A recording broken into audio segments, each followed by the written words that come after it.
I have a question for you. What is the name of Doc Brown's dog in Back to the Future? Hi, I'm Mark Ellison from 5 Daily Trivia Questions. 5 questions, 5 answers, and maybe you'll learn something amazing along the way. The number 5. 5 Daily Trivia Questions. Oh, and the answer? Doc Brown's dog's name is Einstein.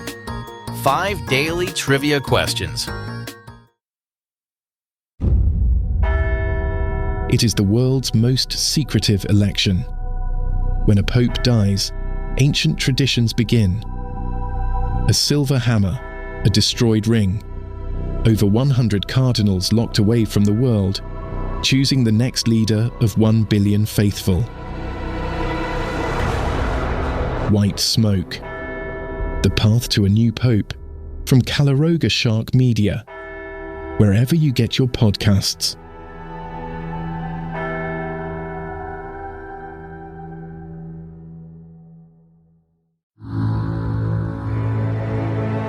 Calaroga Shark Media.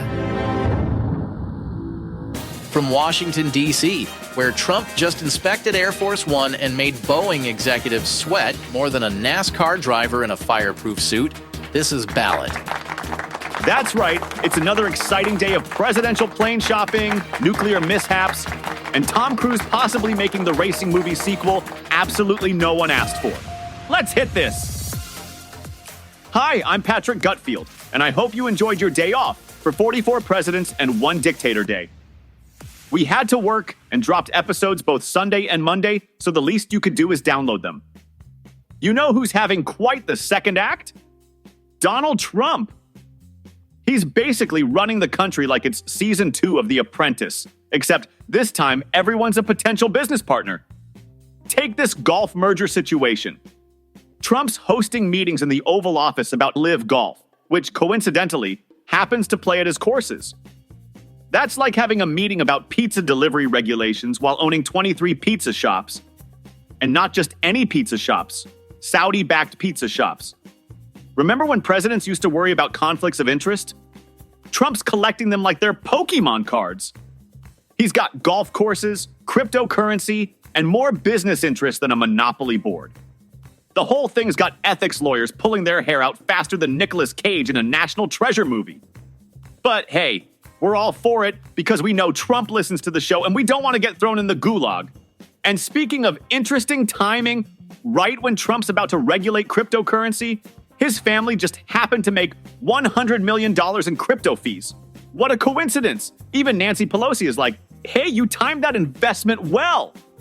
You know what's wild? Trump's new efficiency team just tried to fire the people who handle our nuclear weapons. And when I say handle nuclear weapons, I'm not talking about playing Fallout on Xbox. These are actual nuclear weapons that could end civilization as we know it. So Musk's efficiency squad walks in and says, "You're fired," to 750 people. Because apparently managing radioactive waste sites that could poison entire states is just too much bureaucratic fat to trim.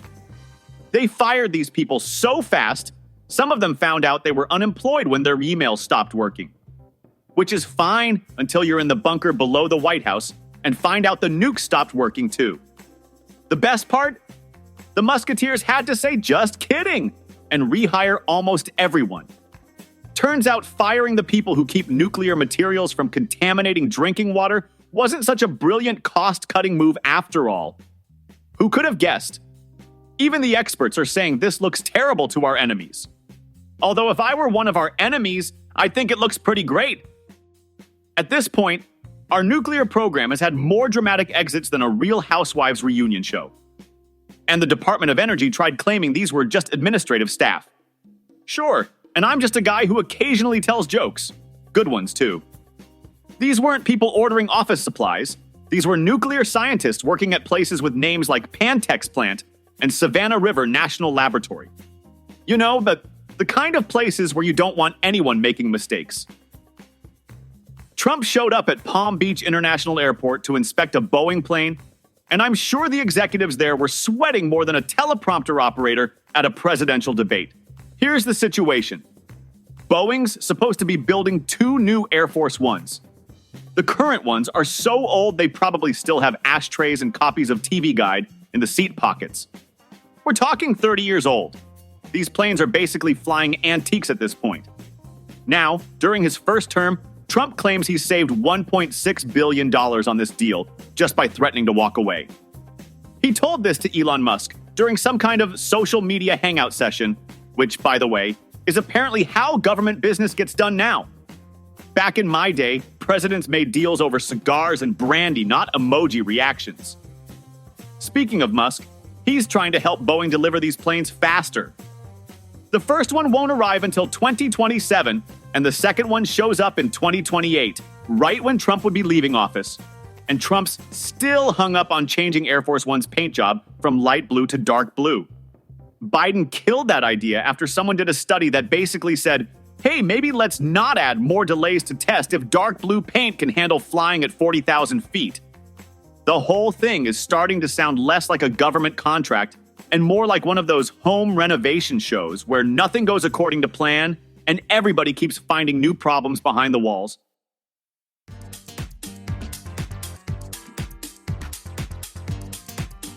My writers seem to be into NASCAR all of a sudden. Guys, why am I doing a race car story every day now? Tom Cruise is really pushing for that Days of Thunder sequel. And honestly, who can blame him? I mean, the first one was basically what happens when you let a 12-year-old who just discovered Mountain Dew direct a racing movie. Jeff Gordon says he's been talking to Tom about it. And remember, this is the same Tom Cruise who thought jumping on Oprah's couch was a good career move. So really anything's possible. The original movie was so over the top, even professional wrestlers were like, hey, maybe tone it down a bit. But somehow, like your high school yearbook photos, it's actually gotten better with age. Race fans still quote it, probably because Rubbin' Sun is Racin' sounds way better than please maintain appropriate following distance. But here's the real kicker. They're worried about how to make it realistic today. What do they want? Tom Cruise actually driving the car? Actually, knowing Tom Cruise, he probably would. Maybe we'll finally get that racing movie we deserve. Though, let's be honest, after that Kevin James Netflix show, the bar is pretty low. It's like they took everything great about NASCAR and replaced it with, well, Kevin James. Portions of today's show were written with the help of artificial intelligence, 3 cans of Red Bull, and whatever's left of our sanity after covering another day of nuclear weapons administrative chaos. It is the world's most secretive election.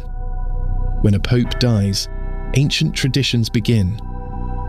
A silver hammer, a destroyed ring, over 100 cardinals locked away from the world, choosing the next leader of 1 billion faithful. White Smoke. The Path to a New Pope, from Calaroga Shark Media, wherever you get your podcasts.